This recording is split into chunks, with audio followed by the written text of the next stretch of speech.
Okay, Zoe and Alison here. We're just filming the piece in the park, and we're just getting a bit emotional. Yeah, it's quite a lot. Yeah. Why were you getting emotional watching me move? I think because it's the first time we've been in a space together.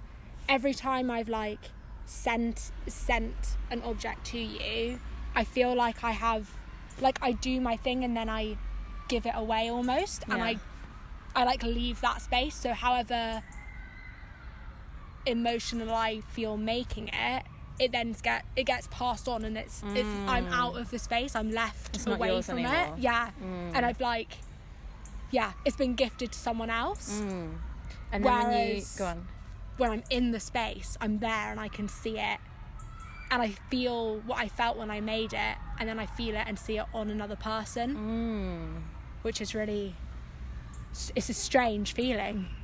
Does it feel like it's your doing? Like, do you feel like it's your fault that I'm being restricted? Not your fault, but do you know what I mean? Yeah. Like, do you feel responsible? Yeah, I feel weirdly, I as a person tend to take on people's trauma as a way of life. It's just who I am as a person, trying to be better at distancing myself sometimes. Yeah. But I feel like I physically take it on, even if if I don't have a conversation. I could be having a conversation with someone and I can feel that they're feeling a certain way. Even if they don't say anything to me, I start to feel it in my body. And I feel like and I don't tend to give off to other people a lot. And I feel like this is me physically giving off a lot of my body trauma onto you, which is really it's a weird feeling for me, because I don't do that. And something about the fact that you made it on your body, and now it's being transferred onto mine. It's very different. We were talking about I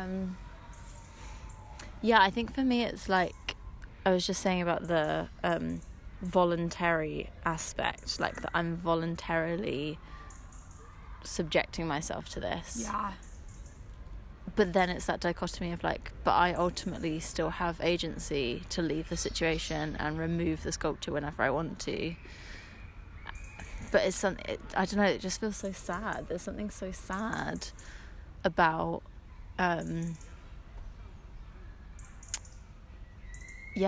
about doing it on purpose, and I don't know.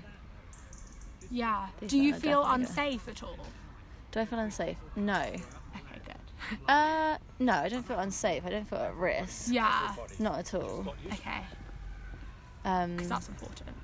If you started feeling unsafe, we would change up what we were doing. No. I don't feel unsafe. No, I think it's just it's just bringing up stuff that is that I've never experienced, but I'm experiencing it from other people. For example, we were just talking about abusive relationships, and that you voluntarily stay.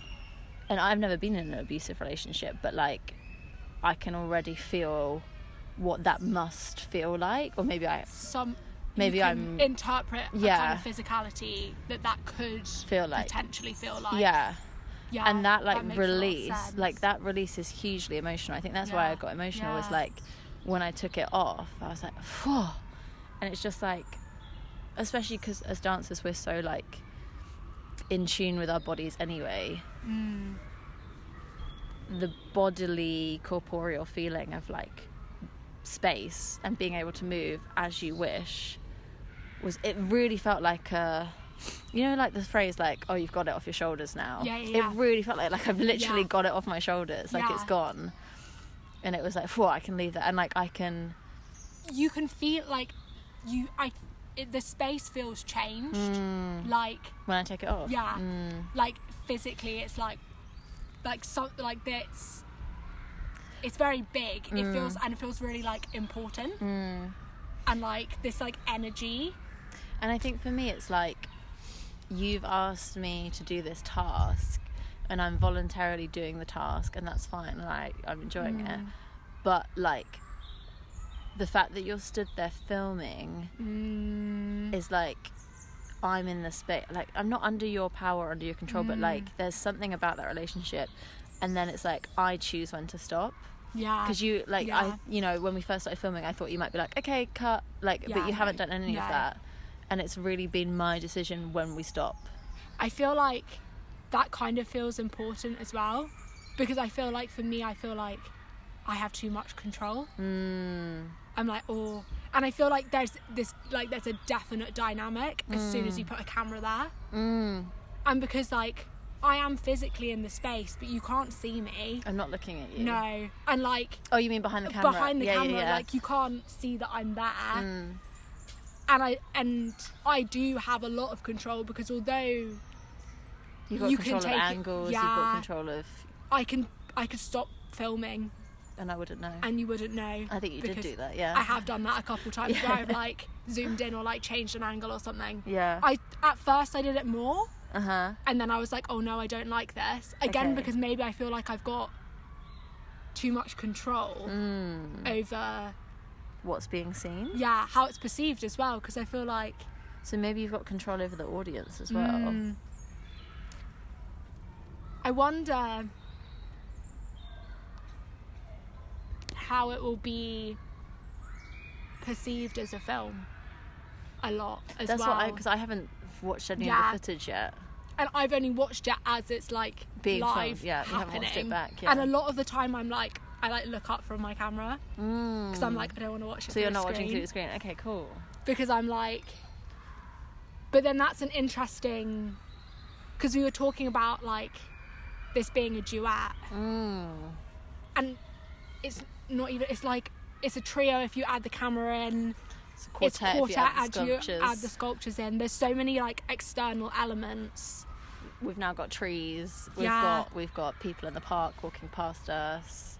And it really, the people in the park really brings me back to like when we first started filming and you were in Scotland and I was asking you about how you felt about people coming into your space. And then I feel like there's this big full circle thing where we're back outside in how do you feel about doing this in a public space?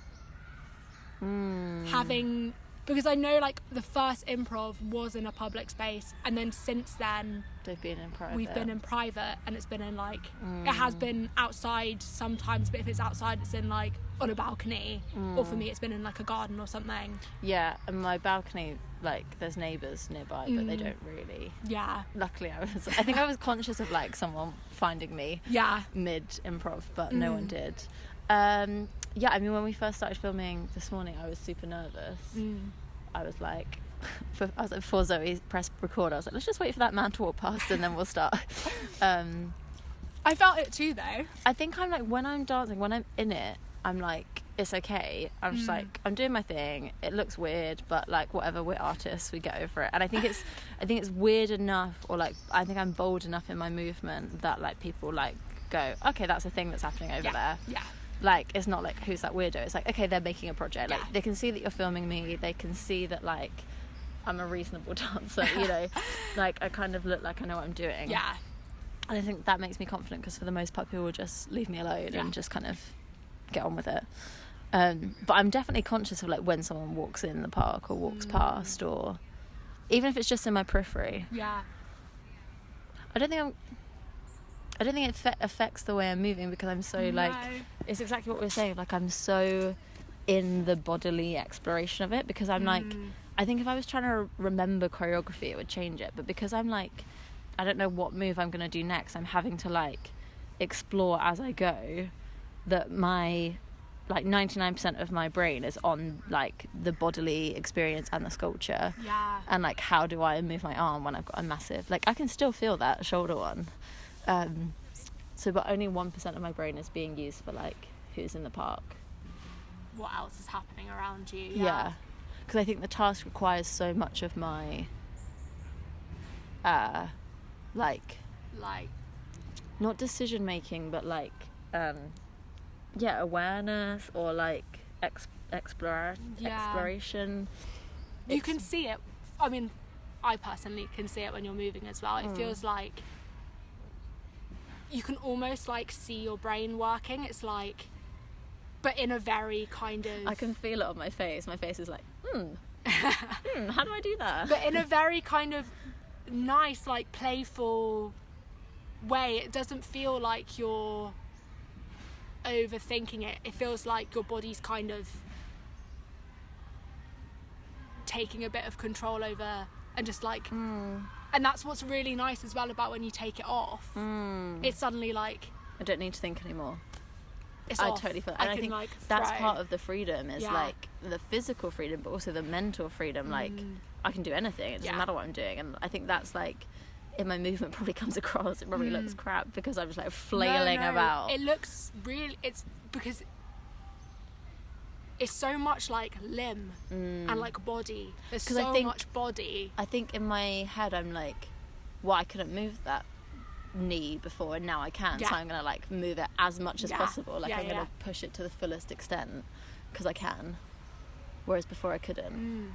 But it feels really like, as you can, I think as watching it just as much as, I mean I can't say, I mean I have actually moved with the sculptures, so I think I have a slightly different perspective, but also I've made them on myself. But I think there's this big feeling of release and like I think that's why it's emotional. Not that it's like about anything. I mean, like obviously we've talked about stuff about like freedom, restriction, all of that, but like it's the release that I think is where the emotion's coming from. Is like the letting go. Like letting go is always emotional. Like you know when you like cry and I was like, yeah, just let it out, and it's like you may not even be upset, it's just the emotional release that's come from it. Maybe that's what's making us emotional. I mean, like I'm fine, like we're okay, but I think it's nice to have I feel like an emotional release without, it's bringing up stuff for me that it didn't when I was doing it at home. I was just like, oh, I'm just filming for Zoe. I think part of that is like not knowing where the camera is. That's also a big part, because when I was filming at home, I was like, I set up the camera, it stayed in one space. and I was like always conscious, like, is my body in shot? Because I was like, if my body's not in shot, then you can't see what I'm doing, so there's no point me sending you a video of like my balcony. So I think that's also like I'm able to focus on the movement more, and maybe I've just realised that I'm able to focus on the movement more because I don't have to think about am I in shot, because like that's your jurisdiction, you're in charge of that, which is nice. So it's like that I've lost that responsibility. I can feel it. I can feel it watching you, from watching all the footage. I think at